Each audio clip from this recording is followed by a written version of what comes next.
Banyak orang mulai side income dengan harapan bisa keluar dari rutinitas kantor. Tapi setelah bertahun-tahun, penghasilan sampingan itu tetap kecil dan tidak bisa diandalkan jadi utama. Masuknya uang selalu proporsional dengan jam kerja. Kalau sakit atau libur, penghasilan berhenti. Itu bukan bisnis, itu kerja paruh waktu kedua tanpa jaminan. Lalu, side income apa yang benar-benar punya potensi jadi penghasilan utama di 2026? Bukan yang paling viral di TikTok, tapi yang modelnya bisa berkembang tanpa batas 24 jam kita. Fakta menarik, mayoritas penonton video ini sebenarnya belum subscribe dan like. Jika pembahasan ini memberi sudut pandang baru, luangkan 1 detik untuk klik like dan subscribe.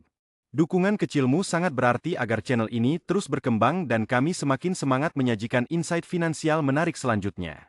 Nah, mari kita bedah satu persatu level side income ini. Kita klasifikasikan side income jadi 3 level. Level 1, jual waktu. Level 2, jual keahlian. Level 3, jual aset atau sistem. Semakin ke atas, semakin lepas dari batas jam kerja. Level pertama, jual waktu murni. Contohnya ojek online atau kurir. Bayaran per jam atau per order. Cair cepat, tapi badan capek, penghasilan mentok di batas fisik kita. Freelance umum kayak input data, desain logo murah, atau translasi juga masuk sini. Persaingan ketat, harga ditekan ke bawah. Kita jadi komoditas yang bisa diganti orang lain kapan saja. Dropship atau reseller barang fisik kadang dianggap bisnis. Tapi kalau kita masih pack barang, ke kurir, balas chat satu-satu, kita tetap jual waktu. Margin tipis, risiko stok ada di kita. Semua level 1 punya ciri sama. Berhenti kerja, berhenti duit. Cocok untuk survival atau nabung modal awal. Tapi berbahaya kalau dijadikan satu-satunya andalan jangka panjang. Nah, kalau level 1 itu batasnya fisik, level 2 mulai memanfaatkan keahlian yang tidak bisa diganti mudah. Mari kita lihat bagaimana konsultan, spesialis, atau agensi kecil bisa melompat ke penghasilan utama. Level 2 ini disebut jual keahlian. Bukan jual tenaga, tapi jual keputusan dan hasil yang butuh pengalaman mendalam. Contohnya konsultan pajak, arsitek freelance senior, atau dokter praktik mandiri. Di sini, nilai per jam bisa naik drastis. Seorang junior dibayar 50.000 per jam, tapi senior dengan sertifikasi dan portofolio kuat bisa menagih 1 juta hingga 5 juta rupiah per jam. Pasar bayar untuk kepastian, bukan usaha. Masalahnya, meski honor tinggi, kamu tetap menjual waktu. Sakit 1 minggu, 0 pendapatan. Mau naikkan penghasilan 2 kali lipat? Harus kerja 2 kali lama. Inilah batas fisik level 2 yang harus disadari sejak awal. Cara keluar dari batas waktu adalah membangun agensi atau tim kecil. Kamu jadi pemilik sistem, bukan lagi pekerja utama. Recruit Junior, Standardisasi Process, Amble Margin. Inilah titik transisi dari freelancer ke pemilik bisnis kecil. Tapi, jadi pemilik agensi membawa beban baru. Gaji karyawan, sewa kantor, akuntansi, dan risiko klien kabur. Penghasilan bisa lebih besar, tapi stres dan tanggung jawab naik drastis. Bukan jalan, pasif, seperti yang dibayangkan banyak orang. Level 2 layak jadi penghasilan utama kalau keahlianmu sulit diotomatisasi dan permintaannya stabil. Contoh, konsultan hukum, akuntan publik, atau engineer spesialis. Tapi kalau tujuanmu lepas dari batas waktu sepenuhnya, kita harus naik ke level 3. Nah, ini bagian paling menunggu. Level 3, jual aset digital dan sistem. Di sini, kamu buat sekali, tapi bisa dijual berulang tanpa batas stok dan tanpa batas waktu. Inilah kandidat terkuat pengganti gaji besar di 2026. Contoh konkret, kursus video cara mengelola keuangan UMKM, template Excel anggaran proyek, atau e-book panduan pajak untuk freelancer. Buat 1 bulan, tapi bisa dijual tahunan ke ribuan pembeli tanpa biaya tambahan per unit. Selain produk edukasi, ada model konten monetisasi seperti channel YouTube, newsletter berbayar, atau SaaS Mikro, aplikasi kecil yang memecahkan satu masalah spesifik, misalnya aplikasi hitung gaji honorer. Semuanya punya ciri sama, biaya marginal 0. Bandingkan, jasa desain logo dibayar 5 juta rupiah per klien, kamu butuh 20 klien untuk 100 juta. Produk template desain dijual 100.000, butuh 1.000 pembeli untuk target sama. Beda skala, beda usaha. Jangan salah sangka, produk digital butuh modal awal, waktu belajar, riset pasar, dan biaya iklan kecil. Beda dengan gaji yang cair tiap bulan, produk bisa nol pendapatan bulan pertama. Siapkan mental dan dana cadangan. Kunci aman, jangan resign dulu. Bangun aset digital di malam hari saat masih bergaji. Targetkan produk pertama bayar tagihan listrik dan internet. Baru naik level ke tagihan rumah, lalu gaji utama. Bertahap, aman. Tahap pertama, tingkatkan nilai jam kerja. Pelajari keahlian spesifik, copywriting iklan, otomatisasi spreadsheet, editing video pendek, atau iklan Facebook. Keahlian ini jadi modal jasa mahal dan sekaligus bahan produk nanti. Tahap kedua, jual keahlian itu sebagai jasa premium. Bukan jasa murah di marketplace, tapi tawarkan ke klien langsung, UMKM, startup, atau pebisnis. Target fee 10 juta per proyek. Uang ini biayai hidup dan produksi aset. Tahap ketiga, perhatikan pola permintaan klien. Jika sering minta hal sama, ubah jadi produk, template, checklist, atau mini kursus. Jasa jadi R&D, gratis untuk produk. Inilah momentum transisi dari jual waktu ke jual aset. Sebagai simulasi, bulan 1-3 belajar skill, 0 rupiah. Bulan 4-6 jasa pertama 5 juta. Bulan Juli 12 jasa konsisten 20 juta, sambil bikin produk. Bulan 13 produk laku 15 juta. Bulan 18 produk 60 juta, melebihi gaji kantor. Selama transisi, dana darurat wajib ada. Minimal 6 bulan pengeluaran rumah tangga. Tanpa ini, tekanan bayar tagihan memaksa ambil proyek murah atau resign terburu-buru. Dana darurat itu asuransi kebebasan memilih proyek. Tanda siap resign. Produk sudah bayar minimal 2 kali gaji kantor selama beberapa bulan berturut-turut. Ada sistem pengiriman otomatis. Sudah punya calon klien atau jalan penjualan stabil. Bukan sekadar merasa siap, tapi bukti angka. Roadmap jelas, tapi eksekusi berat. Rasa takut gagal, sindrom penipu, dan tekanan lingkungan, kapan dapat gaji tetap, sering menghantui. Selanjutnya, kita bahas perangkat mental agar tidak menyerah di tengah jalan. Rasa takut gagal bukan tanda tidak siap. Itu tanda kita peduli pada hasil. Masalahnya bukan adanya rasa takut, tapi biarkan rasa takut jadi alasan berhenti sebelum mencoba.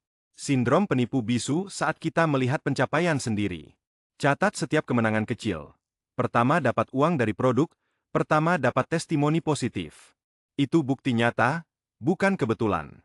Pertanyaan tetangga atau keluarga soal gaji tetap sering menyiksa. Jawab singkat, sedang membangun sistem sendiri. Tidak perlu membela diri panjang lebar. Fokus pada angka, bukan opini mereka. Yuba definisai kegagalan. Bukan, tidak laku. Tapi, data pasar belum cukup. Setiap produk tidak laku mengajari harga, copywriting, atau audiens yang salah. Bayar mahal belajar di kursus, gratis belajar dari pasar. Tetapkan aturan, 100 hari pertama fokus eksekusi, tidak menilai hasil. Selama 100 hari, jangan tanya, sudah untung belum? Tanya, apakah hari ini aku sudah buat konten produk? Hanya proses yang dikontrol. Jangan cari guru yang mahal. Cari rekan seperjuangan yang levelnya sama. Juga bangun produk, juga punya target. Saling cek progres mingguan. Tekanan sosial positif dari teman sebaya jauh lebih kuat dari motivasi sendiri. Bangun bisnis sampingan butuh energi fisik. Tidur 6 jam dan jalan kaki 30 menit bukan waktu terbuang. Itu investasi agar otak jernih buat keputusan besar. Jatuh sakit di bulan ke-6 hancurkan momentum setahun. Banyak orang kasih masukan gratis. Seharusnya begini, lebih baik gitu. Abaikan. Dengarkan hanya yang mengeluarkan uang, pembeli. Kritik dari non-pembeli adalah noise. Feedback dari pembeli adalah data perbaikan produk. Uang pertama dari side income, beli kopi favorit. Uang 100, beli buku. Uang 1000, upgrade alat. Rayakan milestone pekahanya. Otak butuh reward agar mengasosiasi kerja keras dengan kesenangan, bukan hanya stres mengejar target besar. Mental siap, roadmap jelas. Tapi rencana tanpa jadwal harian cuma mimpi. Skene selanjutnya, kita pecah jadi jadwal mingguan konkret. Jam berapa riset, jam berapa buat, jam berapa jual. Siap eksekusi? Minggu pertama, Jangan langsung bikin produk. Luangkan 10 jam untuk audit keahlian. Apa yang bisa diselesaikan lebih cepat dari orang lain? Lalu riset pasar. Cari 5 orang yang punya masalah itu dan bersedia bayar solusinya. Minggu kedua, bangun produk minimum. Jika jual keahlian, siapkan portofolio 1 halaman dan proposal standar. Jika aset digital, buat outline modul atau demo aplikasi sederhana. Target, siap dijual di akhir pekan. Minggu ketiga, fokus jual. Kirim proposal ke 20 prospek. Posting konten edukasi di LinkedIn atau Instagram 3 kali. Target, minimal 1 percakapan serius atau 1 pembeli pertama. Validasi lebih penting dari keuntungan besar. Minggu keempat, buat sistem sederhana. Catat, berapa jam riset, berapa jam produksi, berapa biaya iklan, berapa pendapatan. Hitung gaji per jam efektif. Kalau di bawah UMR, perbaiki harga atau proses. Kalau di atas, siapkan skala. Contoh jadwal karyawan, jam 5 pagi bangun, 5-7 riset atau buat konten. Jam 9-5 kerja utama. Jam 7-10 malam evaluasi dan balas klien. Sabtu Minggu untuk proyek besar. Tidur 7 jam wajib. Aturan non-negotiable. Dana darurat dan uang makan keluarga tidak disentuh untuk modal side income. Modal datang dari tabungan sisa gaji atau hasil jual barang tidak terpakai. Kalau butuh modal besar, tanda model bisnisnya belum siap. Bulan ketiga adalah batas evaluasi. Total pendapatan sampingan belum mencapai 30% gaji utama? Hentikan atau ubah strategi. Jangan terjebak rasa sudah mengorbankan banyak waktu dan uang. Waktu adalah aset paling mahal, bukan uang modal kecil. Kapan boleh resign? Ketiga bulan berturut-turut pendapatan side income melebihi gaji utama. Ada cadangan 6 bulan biaya hidup. Kontrak klien atau penjualan produk sudah terjadwal 2 bulan ke depan. Bukan perasaan, tapi bukti angka. Rencana matang pun punya celah. Sakit seminggu penghasilan nol. Klien utama PHK tiba-tiba. Algoritma platform berubah, trafik anjlok. Itu kenapa butuh cadangan 6 bulan dan diversifikasi sumber penghasilan sejak awal. Jangan punya 1 klien saja. Roadmap sudah ada. Jadwal sudah ada. Aturan keuangan sudah ada. Satu-satunya yang kurang, aksi hari ini. Skene selanjutnya, kita bahas langkah pertama paling praktis yang bisa dilakukan malam ini sebelum tidur, tanpa modal, tanpa risiko. Tetap di sini. Malam ini, buka catatan. Tulis 10 hal yang bisa kamu selesaikan lebih cepat atau lebih baik dari rata-rata rekan kerja. Jangan filter dulu. Mahir mengolah data cepat, bikin presentasi menarik, edit video singkat, terjemah dokumen, atau ngurus administrasi rumit. Semua itu aset. Dari daftar tadi, coret yang harus hadir fisik atau real time. Sisihkan yang bisa jadi file, template, rekaman, atau sistem.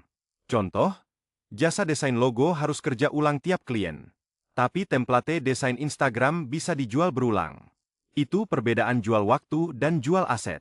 Pilih 1 keahlian tersisa. Buat 1 file yang menyelesaikan 1 masalah spesifik. Contoh, kalau jago Excel keuangan, buat template anggaran bulanan siap pakai.